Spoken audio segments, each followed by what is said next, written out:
Good morning बच्चों। सामाजिक विज्ञान की क्लास में आपका स्वागत है। आज आपको राष्ट्र की दृश्य कल्पना पढ़ाने जा रही हूँ। तो इस टॉपिक को समझने के लिए हम लोगों को सबसे पहले रूपक शब्द का अर्थ समझना होगा। और रूपक का अर्थ है जब किसी अमूर्त विचार को किसी व्यक्ति या किसी चीज़ के जरिए इंगित किया जाता है। जैसे अमूर्त विचार के लिए लालच, ईर्ष्या, स्वतंत्रता, मुक्ति, इन चीज़ों के लिए इंगित किया जाए। एक रूपकात्मक कहानी के दो अर्थ होते हैं, एक शाब्दिक और एक प्रतीकात्मक। यानी शाब्दिक अर्थ में भी हम किसी चीज़ को समझा सकते हैं और प्रतीकात्मक अर्थ में भी हम किसी चीज़ को समझा सकते हैं। तो किसी शासक को एक चित्र या मूर्ति के रूप में अभिव्यक्त करना आसान है, किंतु एक राष्ट्र को चेहरा कैसे दिया जा सकता है। लेकिन 18वीं और 19वीं सदी में कलाकारों ने राष्ट्र का मानवीकरण करके इस प्रश्न को हल किया। दूसरे शब्दों में ऐसे समझ सकते हैं कि उन्होंने एक देश को कुछ इस प्रकार चित्रित किया जैसे वह कोई व्यक्ति हो। और उस समय राष्ट्रों को नारी वेश में प्रस्तुत किया जाता था। एक राष्ट्र के लिए नारी का भेष प्रतीकात्मक रूप में उस समय दिया था। और जिस नारी रूप को चुना गया था वह असल जीवन में कोई खास महिला नहीं थी। यह तो राष्ट्र के अमूर्त विचार को ठोस रूप प्रदान करने का प्रयास था। यानी नारी की छवि राष्ट्र का रूपक बन गई। तो आपको रूपक शब्द का अर्थ समझ में आया? आपको याद होगा कि फ्रांसीसी क्रांति के दौरान स्वतंत्रता, न्याय और गणतंत्र जैसे विचारों को व्यक्त करने के लिए नारी रूपक का प्रयोग किया गया था। जैसे स्वतंत्रता का प्रतीक लाल टोपी, टूटी जंजीर आदि इस तरह के रूपक लिए गए थे। और इंसाफ को एक ऐसी महिला के प्रतीकात्मक रूप में आज भी व्यक्त किया जाता है। बच्चों, आप लोगों ने जैसे पिक्चर वगैरह में देखा होगा कि कोर्ट लगा हुआ होता है, न्याय का कोर्ट।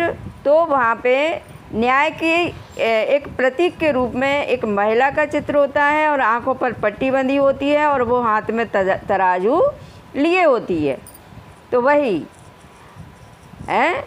प्रतीकात्मक रूप में आज भी व्यक्त किया जाता है, जिसकी आंखों पर पट्टी बंधी हुई है और वह तराजू लिए हुए है। और इसी प्रकार के नारी रूपकों का आविष्कार कलाकारों ने 19वीं सदी में किया। फ्रांस में लोकप्रिय ईसाई नाम मारियान दिया गया, जिसने जन राष्ट्र के विचार को रेखांकित किया और उसके चिन्ह भी स्वतंत्रता और गणतंत्र के थे। मारियान की प्रतिमाएं सार्वजनिक चौकों पर लगाई गईं। क्यों लगाई गईं? ताकि जनता को एकता के राष्ट्रीय प्रतीक की याद आती रहे। मारियान की छवि सिक्कों और डाक टिकटों पर भी अंकित की गई। तो इसी तरह जर्मेनिया में भी हुआ और जर्मन राष्ट्र की रूपक बन गई। जर्मेनिया जर्मन राष्ट्र की रूपक बन गई। तो इस प्रकार से जो है मैं इसके लिए कुछ चित्र आपको दिखाने जा रही हूँ। ये जैसे आपका ये चित्र दिया है, ये डाक टिकट पर ये चित्र बना हुआ है। और नीचे का ये जो चित्र है ये एक राष्ट्रीय झंडे पर महिला का चित्र बना हुआ है। अब एक और चित्र मैं दिखाती हूँ आपको। इसमें ये जो चित्र दिया हुआ है, इस चित्र के माध्यम से प्रतीकों का अर्थ आपको समझना है। जैसे टूटी हुई बेड़ियाँ, टूटी हुई बेड़ियों का मतलब है आज़ादी मिलना। और दूसरा है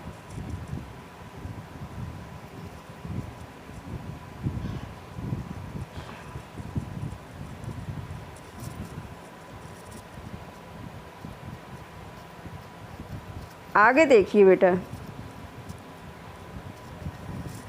राष्ट्रवाद और साम्राज्यवाद।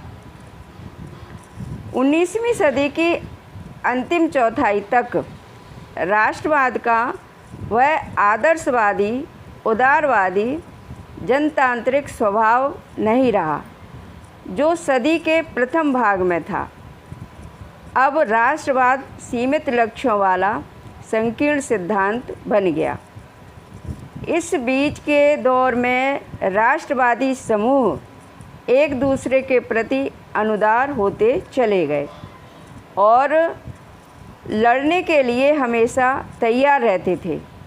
और साथ ही प्रमुख यूरोपीय शक्तियों ने भी अपने साम्राज्यवादी उद्देश्यों की प्राप्ति के लिए अधीन लोगों की राष्ट्रवादी आकांक्षाओं का इस्तेमाल किया। 1871 के बाद यूरोप में गंभीर राष्ट्रवादी तनाव का स्रोत बना बाल्कन क्षेत्र, और इस क्षेत्र में भौगोलिक और जातीय भिन्नता भी थी। बहुत सारे क्षेत्र थे और अलग अलग जाति के लोग अलग अलग क्षेत्रों में रहते थे। बाल्कन क्षेत्र का एक बड़ा हिस्सा ऑटोमन साम्राज्य के नियंत्रण में था। बाल्कन क्षेत्र में रूमानी राष्ट्रवाद के विचारों के फैलने और ऑटोमन साम्राज्य के विघटन से स्थिति काफ़ी विस्फोटक हो गई। 19वीं सदी में ऑटोमन साम्राज्य ने आधुनिकीकरण और आंतरिक सुधारों के जरिए मजबूत बनना चाहा था, किंतु इसमें इसे बहुत कम सफलता मिली। एक के बाद एक उसके अधीन यूरोपीय राष्ट्रीयताएं उसके चंगुल से निकल करके स्वतंत्रता की घोषणा करने लगीं। इसके बाद विदेशी शक्तियों ने उन्हें अधीन कर लिया। अतः बाल्कन क्षेत्र के विद्रोही राष्ट्रीय समूहों ने अपने संघर्षों को लंबे समय से खोई आज़ादी को वापस पाने के प्रयासों के रूप में देखा।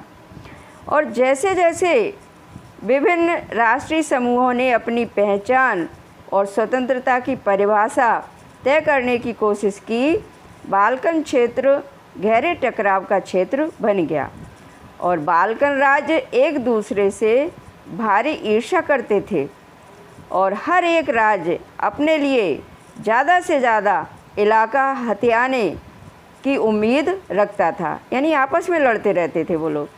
और परिस्थितियाँ और अधिक जटिल इसलिए हो गई क्योंकि बाल्कन क्षेत्र में बड़ी शक्तियों के बीच प्रतिस्पर्धा यानी होड़ होने लगी और इस समय यूरोपीय शक्तियों के बीच व्यापार और उपनिवेशों के साथ नौसैनिक और सैन्य ताकत के लिए गहरी प्रतिस्पर्धा यानी होड़ लगी हुई थी। रूस, जर्मनी, इंग्लैंड, ऑस्ट्रो हंगरी की हर ताकत बाल्कन पर अन्य शक्तियों की पकड़ को कमज़ोर करके क्षेत्र में अपने प्रभाव को बढ़ाना चाहती थी और इससे इस इलाके में कई युद्ध हुए और लास्ट क्या हुआ, अंततः प्रथम विश्व युद्ध की शुरुआत हो गई। प्रथम विश्व युद्ध हुआ और इस प्रकार साम्राज्यवाद से जुड़कर राष्ट्रवाद 1914 में यूरोप को महाविपदा की ओर ले गया।